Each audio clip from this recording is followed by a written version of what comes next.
Good morning, hello, good afternoon, good evening, viewers. Welcome to Career Growth with Karen. This is the channel where we empower ourselves to be better at our careers, to make the most out of our skills, and to have more fulfilling, more rewarding, and even more progressive career lives. In today's episode, we are talking about the most dreaded topic, performance management or performance appraisals or performance reviews. This is a nightmare for most of us. How do we make sure that our performance management is not a nightmare to you? How do we make sure that you're not dreading the next performance conversation between you and your boss? So let's get started.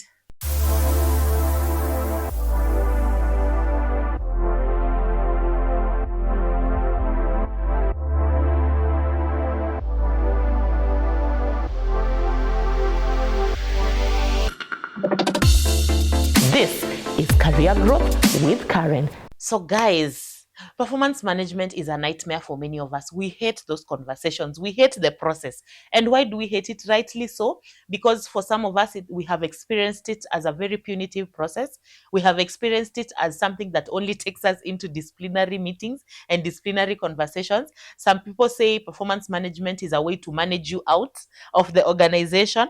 Others say it is just used to determine bonuses and salary reviews, and that makes it very subjective, very unfair. You have some staff or some colleagues of yours that are always getting the highest ranking and therefore getting the bonuses when you know clearly well that they didn't merit it. In fact, some bosses are very strict.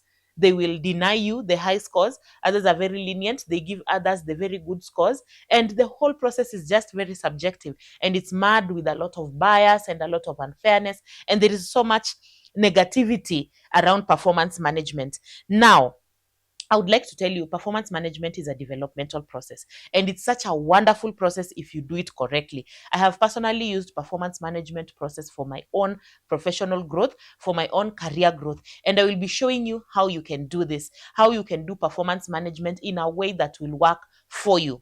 So ideally, for those of you who have never experienced performance management, worry no more. I am just about to tell you what this is about. No matter the organization you are in, performance management will normally follow a certain 3 steps. Number one, there is the goal setting.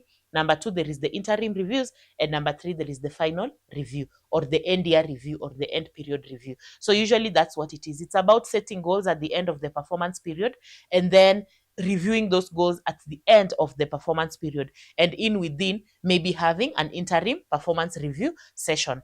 Normally the performance period will differ. Some organizations will do 6 months, others will do a quarter of a year, others will do a full year, depending on your organization. Whatever the performance period is, that is fine. But ideally, those are the 3 steps: the goal setting, the end year review, and something in between, the interim, maybe the interim review process or something like that. So how do you make performance management work for you? Before I even go further, let me know in the comment section, what has been your experience with performance management? Do you like the process or do you hate it?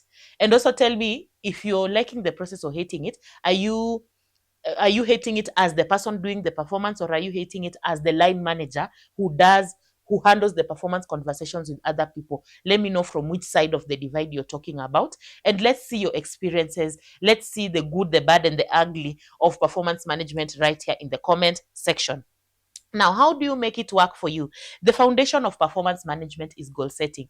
Just as I have said, normally performance management begins with goal setting. So if you get it wrong at goal setting, I can guarantee you guys there's nothing else that you're expecting in the process. And most of us, we come to cry at the end of the process because we got the goal setting wrong. So the foundation of performance is how you do your goal setting. How do you do it? How do you set goals that you will be setting yourself up for success, and you're not setting yourself up for failure? So we have heard about SMART goals a lot. Many people talk about SMART goals. Sorry, my hair is a bother today. Many people talk about SMART goals, and I know that's a cliche. But guys, actually SMART goals, if you introspected, if you look at it quite keenly, you will realize that is where we all go wrong on the SMART goal setting. How do you set a SMART goal? I will only focus on a few things. So don't get bored. I will only focus on a few things. The S, of course, is for specific. Your goal has to be specific. And when we say specific, please use doing words, verbs that are doing words. For example, I am going to train 80% of our staff on this policy. I am going to develop this kind of a process. I'm going to design this. Those are doing words. So make sure every time you're setting your goals, you're coming up with very specific goals, very specific line items. Please just avoid all that ambiguity, because most of us, when you are setting goals, you set goals like, I will ensure that the organization sales have improved. What is ensuring? How will you ensure? If you are ensuring by maybe targeting this number of high net worth clients, write exactly what you will do. Avoid that ambiguity when you're setting your goals. The second and most important thing is the measurability of the goal. Is your goal measurable? Do you have quantifiable indicators that will tell you have met that goal? And in fact, these lessons about smart goal setting, you can even use the same in how you set your own goals for your own life, even outside of work. You must have a quantifiable measure. If your objective, we can't measure it quantifiably, then that is not a smart goal. And what do we mean by that? For example, if you're talking about, I will increase sales, tell us I will increase sales by 70% or by 20%. Very clear, quantifiable goals. If you're going to increase, maybe save costs, don't just say, I will reduce on costs. Say, I will reduce on costs by 10% or by 20%, whatever is realistic. If your targets are around account management and you're talking about meeting people, you have to give us a number. I'm going to have maybe at least 4 client meetings every month, or I'm going to target pitch to at least 6 clients every month, or I'm going to hold these meetings at least on a quarterly, once every quarter.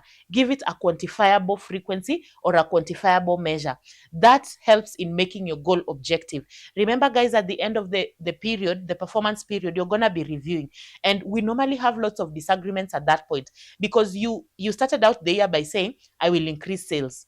And then you have increased sales. At the end of the period, you have increased sales from 1 million to 1.1 million. And your boss is telling you, you have only added 0.1 of a million. That is not sufficient increment. We expected you to do more. And you're there saying, but I have increased. The goal was to increase, and I have increased by 0.1 of a million. But the boss is not comfortable with that 0.1, because to them, they're thinking that's insignificant. You would have resolved that whole issue by setting a goal where you say, I will improve the sales by 10% or by 20%, and you agree on that, so that when you come to the review, you're simply asking yourselves, do we have the 10% increment or not? Do we have 20% increment or not? If we have it, then you have met your goal. If we don't have it, you haven't met your goal. You see how that conversation becomes a very objective conversation if you had quantified your goal and made it very clearly measurable at the beginning of the performance period. So go and check your goals after this. Go and check your KPIs. If you cannot see quantities around it, just know that those are not smart goals, and you are going to fall into the trap of subjectivity.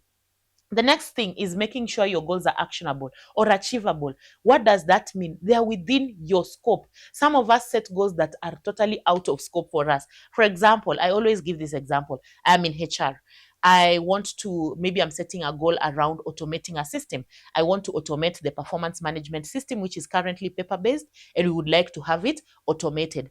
If I set a goal and say by the end of the year, I want to have automated the performance management system, is that an achievable goal for me? The answer is no. Why? Because I don't have the skills to automate. I'm not the one who can do automation of a system. Definitely that has to be done either by a software developer or the IT team, or we have to outsource a system that is already developed. Otherwise, I don't have the skills to actually go and do a system, automate a system. So if I put that as my goal, I'm already setting myself up for failure. Why? Because I'm not the one to do an automation. What should be my role? Maybe I can say, I'm going to define the user requirements that are needed in our performance management system, or I am going to develop the performance management framework that will be input into the automation of the system. So I have my bit to do, and that at the end of the year, I can say that I actioned it because it is within my control. But the actual automation of the system is something that needs to be done by someone else. So don't set goals that are beyond scope for you or that are beyond reach for you. Always make sure that the goal you're setting is achievable within your scope. And you can imagine at the end of the year, if I set such a goal that is not achievable. And then we get to the end of the year and we don't have a system yet. My boss will be telling me, but there's no system, meaning you haven't achieved your goal. And I'll be there arguing and saying, but it is you who didn't approve the budget, because I told you we need to buy this system, but the budget was not approved by the organization. Now there is blame game. What would have happened if I just said, I am just going to do a research of performance management systems. I will give you a review of 3 of the best performance management systems. And then from there, I will leave the organization to select and purchase whatever system is good for us. I can meet my goal by simply doing my research and presenting an evaluation of 3 performance management systems. And then my task ends there. Whether the organization buys it or not, approves the budget or not, for me, I have met my objectives. So make sure that you're setting an objective that is actionable or achievable in your scope. The fourth thing is the R, which stands for realistic, something that is realistic. Others call it relevant. I'll talk about both realistic and relevant. Realistic speaks about it is something that can be achieved within this time period. I know motivational speakers tell us to shoot for the sun, and if we do not get the sun, we will fall in the moon, or I don't know, in the stars, something like that. But please, your organization, that is not the place where you need to be too reaching with your goals. You understand your context, you know the bureaucracies within your organization, you know how long it may take to do some things or not. So please take your time and just make sure that your goal is realistic. Don't just set a goal that is too ambitious and then you don't meet it, and then at the end of the year you're having an argument about it with your manager, and now that's the time you're telling them, but it was not realistic to do this within a year. If you know it's not realistic, don't put it in your goals. And also, it has to be relevant. Relevant means it has to tie into the objectives of the department and also the strategy of the organization.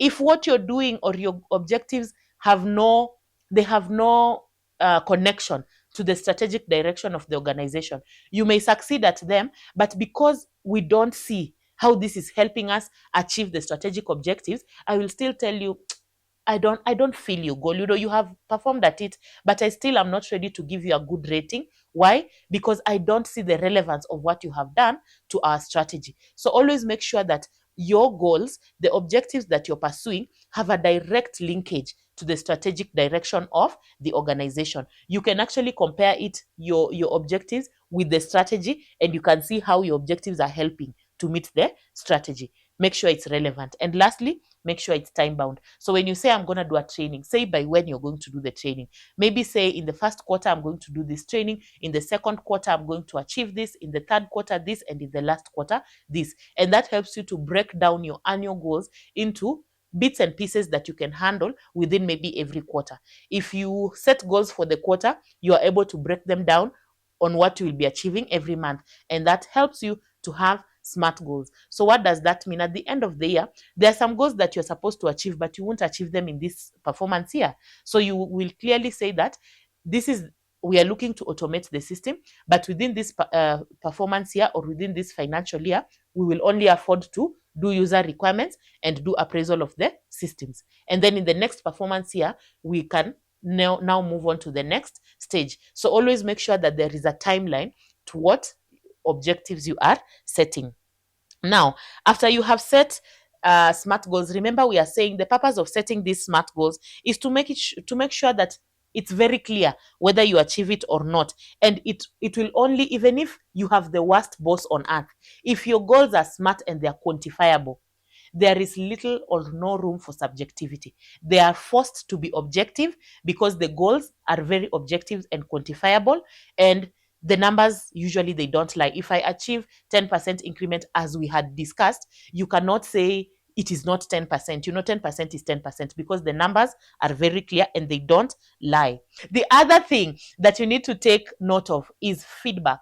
Solicit for as much feedback, guys, as you can, especially from your line manager, but also from other people, from your peers, your colleagues, your direct reports, your second level manager. Always solicit for feedback. Solicit for this feedback within the performance period. For example, if your organization, your performance period is January to December, make sure at least every month you are asking your boss, proactively asking your boss for feedback. Ask them, how am I doing? How do you think I'm doing? How do you think I've done on this objective? How do you think I've done on this objective? Constantly ask them for feedback. And what are you doing by asking for feedback? You are avoiding surprises at the end of the performance period. guys, I have had people talk about, you're going for a performance review at the end of 1 year, and your boss is telling you there is something you did in February that you didn't do well. There is a report that was needed in March that you didn't submit. And now those things, you can imagine those historical issues are the reason why your appraisal in December is being rated low.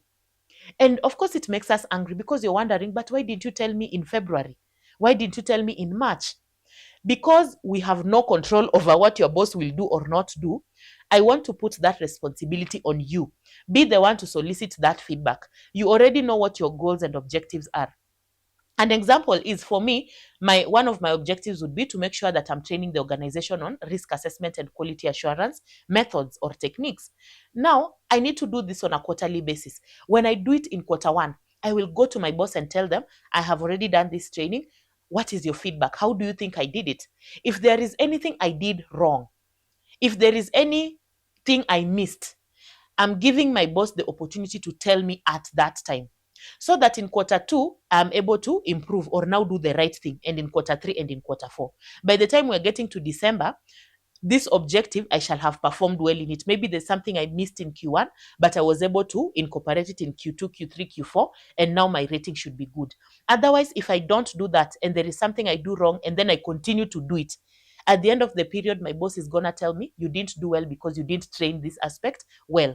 And yet, should I have solicited that feedback very early in the year, then I would have rectified what I'm doing and I would now be doing the correct thing. So please make sure that you're constantly asking for feedback from your manager. And after you get that feedback, document it. Remember, there's an episode we talked about documenting. Document and document. Write an email and say, thank you for the conversation that we had. You were able to give me feedback into how I trained. I captured that you liked this, and this is the area that you would like me to improve on. And in the next training, I'll be able to improve on that. When I do the next training, I will still ask for the feedback and say, last time when we spoke, you told me to improve on this aspect, and this is how I attempted to improve. I would still like to know from you how you think I fared. If my boss at that point says I did well, the third training they say I did well, the fourth one they say I did well, and I have evidence of that. If it comes to the end here and they're still saying I did not do well, I will produce the feedback evidence and tell them, if you thought I didn't do well, how come it was not captured in our conversations? How come you didn't talk about it? And there, the fault is now not your own, but of your line manager. So be very proactive in soliciting feedback. Whether you do it on a monthly basis, on a quarterly basis, whatever you do, make sure you are constantly soliciting for feedback and you're capturing that feedback somewhere. For some of us who have very good performance management systems, you can actually capture that feedback within the system. But if your system doesn't provide for that, capture it in an email, because you can always go back to the email you did in April or in March or in January and remind your boss, this is the conversation we had, and this is the feedback you gave, and this is the improvement that I made. The other thing, how to make performance management work for you. Please make sure you own the process. On the process, guys. I hear people saying that their line managers just set their goals. They set for them the goals and they just give them the goals. How is it possible that my line manager can set for me goals? That's not supposed to be it. You're supposed to take ownership of the process. It's your performance. So be the one to set your goals and then discuss those goals with your line manager. All your line manager can do is to help you with more perspective, is to give you feedback, is to give you further input, is to help you prioritize maybe and say, for now, this is not a priority in the organization, so I suggest you set it aside and maybe think about this because this is a priority. But you have to own those goals so that you set goals that are achievable for you. You don't set goals that are not achievable. So please own the process. And even if you're in that organization where the manager is giving you goals, still take ownership of that and discuss those goals with your manager, so that if there is anything you feel is misplaced, if there's anything you feel is not measurable, if there's anything you feel is not relevant, if there's anything you feel is not achievable or is not within your scope, you can be able to have that discussion with your line manager. Similar to the feedback I have already told you, be the one who is proactive in seeking the feedback. When it comes to time for review or appraisal, do a self-appraisal, a self-review, rate yourself, have evidence for your own performance, and then go and discuss with your boss. Your boss can only agree or disagree. Maybe tell you, no, I don't agree. I think for this particular objective, you didn't do well because of XYZ. Make sure that you first of all own the process, and then your line manager is only there to give input, to give feedback, and to give their thoughts into what you're doing. Lastly, discuss career development as part of performance management. So when you're doing your goal setting, don't just focus on the organization. It is always better when it's a win-win. The organization wins, but I am also benefiting from the process. So part of the goals you need to set are your own career development goals. So at the beginning of the year, yes, have all those KPIs that have everything to do with the organization, and then add one more that is about you, and say, I am going to develop myself in this competency by the end of the year. I want to finish my CPA by the end of the year, or I want to do this CISA qualification by the end of the year, or I want to be able to do this project management certification by the end of the year, and I want the organization to support me. And of course, what you're asking for is something that is in line with your work. You're going to develop competencies that are in line with your work.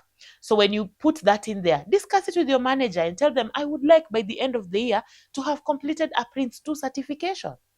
Yeah, and let that be part of the goals, so that at the end of the year your line manager also helps you, whether they can give you funding, whether they can just give you some study leave days for you to go away and study, whether they will give you a loan to support you in that. Put it as a goal, so that by the end of the year the organization has met its goals, but you have also grown as a person. Professionally, you have grown. As a person, you have grown. Whether it is mentorship or coaching that you wanted, whether it's job rotation, whether it's job shadowing. I've even talked to you previously about promotion in one of the episodes we did about how to get that promotion. Talk about that promotion during that performance conversation and tell them, I'm looking forward in the next 2 years to have moved from this position to a higher position, because I feel like I am setting myself up for it by learning, acquiring the skills, acquiring the competencies, immersing myself in the work, doing this and doing that. And by doing all these things, I will be able to get into this position, so that it's a win-win for everyone. Ladies and gentlemen, that brings me to the end of what I had to share in this episode. But let me know in the comment section, which of these nuggets do you relate with? What have you done regard to your performance management that has worked well for you, and what have you done that did not work well? Which of these points do you agree with or disagree with? Let's have a further discussion. I feel like this is an area where we can really talk about the many scenarios that are going on around us. So let's have that conversation in the comment section, guys. And I am looking forward to seeing you tomorrow on Career Wednesdays on my LinkedIn Live and Instagram Live. Please follow me on all my social media handles so that you can get all this information. Please subscribe if you have come to the end of this video and you haven't subscribed. Why are you doing that? Please subscribe to the video. Also invite your friends, your networks to subscribe, like the content, share it, and let's have an amazing time engaging on the social media platforms. See you.